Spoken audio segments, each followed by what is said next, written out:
নিজের সাম্রাজ্য আরো শক্তিশালী করতে পুষ্কর নতুন এক গেম প্ল্যান, যেখানে এমপি সিদ্দাপ্পাকে মুখ্যমন্ত্রী বানিয়ে দেশের বাইরে মূল্যবান লাল চন্দন পাচার করতে পুষ্পা আরও বিশাল নেটওয়ার্ক তৈরি করতে চায়। পুষ্পাকে সেটা করতে পারবে? গল্প পুষ্পা টু দ্য রুল সিনেমার গল্প শুরু হয় পুষ্পার এক অসাধারণ কামব্যাক দিয়ে, যে একজন সাধারণ কর্মী থেকে একজন শক্তিশালী চোরা কারবারিতে পরিণত হয়। সিন্ডিকেটের সদস্য থেকে ধীরে ধীরে সে নিজের সাম্রাজ্য তৈরি করে। তবে তার জীবনে বড় বাধা হয়ে আসে এমপি ভানোয়ার সিং শেখাওয়াত। শেখাওয়াত ও পুষ্পার মধ্যকার লড়াই সিনেমার মূল উত্তেজনা তৈরি করে।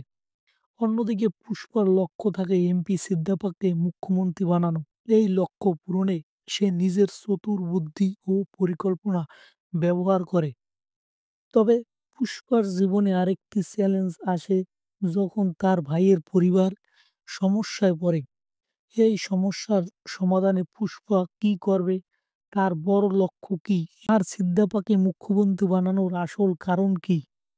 এসব প্রশ্নের উত্তর জানতে হলে আপনাকে অবশ্যই মুভিটি দেখতে হবে।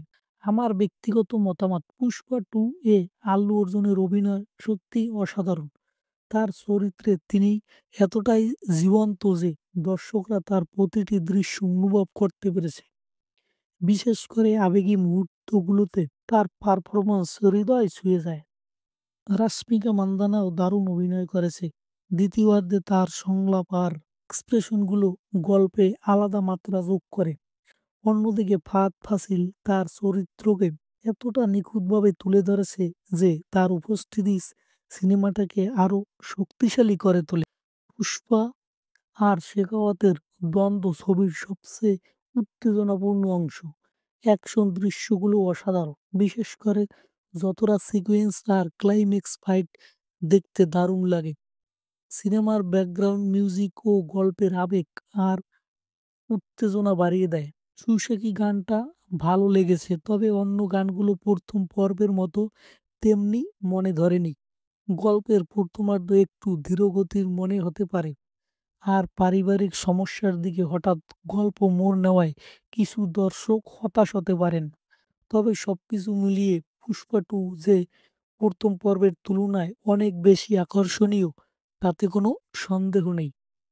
ভিডিওটি ভালো লাগলে লাইক করুন, কমেন্ট করে জানাতে পারেন আপনার মূল্যবান মতামত। ভিডিওটি শেয়ার করতে পারেন আপনার বন্ধু বান্ধবের সাথে। পরিশেষে চ্যানেলটি সাবস্ক্রাইব করে বন্ধু হয়ে পাশে থাকার অনুরোধ রইল। ধন্যবাদ।